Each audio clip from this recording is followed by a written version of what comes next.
আজি হৈছে 2024 বৰ্ষৰ 31 ডিচেম্বৰ আৰু আজি যেটো বিশেষ দিন আৰু আজি বিশেষ দিনত আজি আমি এটা বিশেষ মুহূৰ্তত উপস্থিত আছো। মই বৰ্তমান উপস্থিত আছো নগাঁও আৰু নগাঁৱৰ মই বৰ্তমান মিনা বৰা বাইদেউ ঘৰত উপস্থিত আছো আৰু মোৰ লগত আছে মোৰ বন্ধু শংকৰজ্যোতি আৰু লগত তেওঁৰ পত্নী লৰা আৰু লগত তোমালোকৰ নামটো কোৱাচোন? আশা ন আৰু তোমাৰ?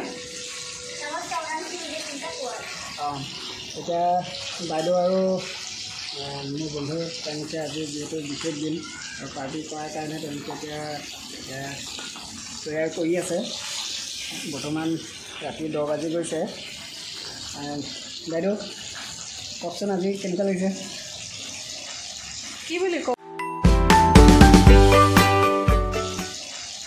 বুলি ক'ম আৰু ল'ৰা বোৱাৰী সকলোৱে আজি পাৰ্টি খাওঁ বুলি ক'লে, গতিকে আমি আৰু লগত লাগি আনন্দ কৰা এই মুহূৰ্তত। আনন্দই যিহেতু জীৱন, গতিকে আমি আনন্দৰে বিদায় দিবলৈ বিচাৰিছোঁ। গতিকে কিবাকিবি গোটাইছে তেওঁলোকে, এয়া শংকৰজ্যোতি ল'ৰা, গতিকে আমি সকলোৱে আনন্দ কৰি এসাঁজ খাম আৰু 24টো বিদায় দিম, আকৌ নতুনক আদৰি ল'ম। এয়া আমাৰ সংস্কৃতি। যদিও ইংৰাজী বৰ্ষ, তথাপিও সকলোৱে মানে যেতিয়া আমি সমাজপ্ৰিয়, সমাজৰ লগত মিলি আনন্দ উপভোগ কৰিবলৈ বিচাৰিছোঁ। সেয়াই। বাইদেউ হৈছে অৱসৰপ্ৰাপ্ত শিক্ষয়িত্ৰী আৰু লগতে মোৰ বন্ধু বৰ্তমান নগাঁৱত তেওঁ চাকৰি কৰি আছে, তেওঁ শিক্ষক। আৰু মই আহিছিলোঁ মৰিগাঁৱলৈ যোৱাকালি আৰু বৰ্তমান মই তেওঁলোকৰ লগত উপস্থিত আছোঁ। গতিকে এই মুহূৰ্তবিলাক সদায় আমি ধৰি ৰাখিবলৈ চেষ্টা কৰোঁ, কাৰণ জীৱন খুব দুখ কষ্ট ইত্যাদিৰ মাজেৰে জীৱনবিলাক পাৰ হৈ যায়। গতিকে কিছু সময় আমি ধৰি ৰাখিবলৈ চেষ্টা কৰিব লাগিব। কিছু সময়ৰ পিছতে 2024 বৰ্ষ পাৰ হৈ 2025 বৰ্ষত আমি ভৰি দিম।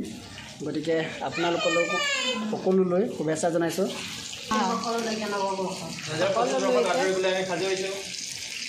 সকলোলৈকে শুভকামনা থাকিল। ঈশ্বৰে মংগল কৰক সকলোকে। 24 বৰ্ষ সুখে দুখে পাৰ কৰিলোঁ। এতিয়া 25টো যেন সকলোৰে সুখৰ হওক, মংগল হওক, শান্তি হওক, এই কামনা থাকিল। বাইদেউ তেওঁ অসম সাহিত্য সভাৰ লগত জড়িত আৰু যিহেতু ময়ো সাহিত্য সভাৰ লগত কিছু হ'লেও জড়িত, গতিকে বাইদেউক লগ পায়ো খুব ভাল লাগিল। আৰু লগতে মোৰ বন্ধুৰ কথাটো ক'বই নালাগে, তেওঁক কেতিয়াও এৰিব নোৱাৰি। গতিকে বাইদেউ ইতিমধ্যে কেইবাখনো স্বৰচিত কিতাপ তেওঁ প্ৰকাশ কৰিছে সাহিত্য সভাৰ বেনাৰতো। গতিকে আগন্তুক দিনতো বাইদেউ কৈছে যে তেওঁ প্ৰকাশ কৰিব। গতিকে সেইফালৰ পৰা মোৰ শুভকামনা থাকিল যে আগন্তুক বৰ্ষত বাইদেউ নতুন যি কিতাপ প্ৰকাশ হয়, গতিকে মই তেওঁক আগতীয়াকৈ বেষ্ট উইচেছ কৰিছোঁ। সাহিত্য আমাৰ যিহেতু সাহিত্য সকলো সমাজৰ কাৰণে আমি ভাল লাগে, মানে মিলি থাকিব পাৰি, কিবা এটা মানে সাহিত্য সংস্কৃতিৰ লগত নিজেই এটা আমেজ পোৱা যায় আৰু সেই আমেজৰ আনন্দকণেই বা সেই শক্তিকণেই আনকো আমি কিবা এটা কৰিবলৈ চাওঁ। সেয়াই মানে, আন একো নাই। আহকচোন আজি আমি আন বিশেষ মুহূৰ্তবিলাক চাবলৈ যত্ন কৰোঁ।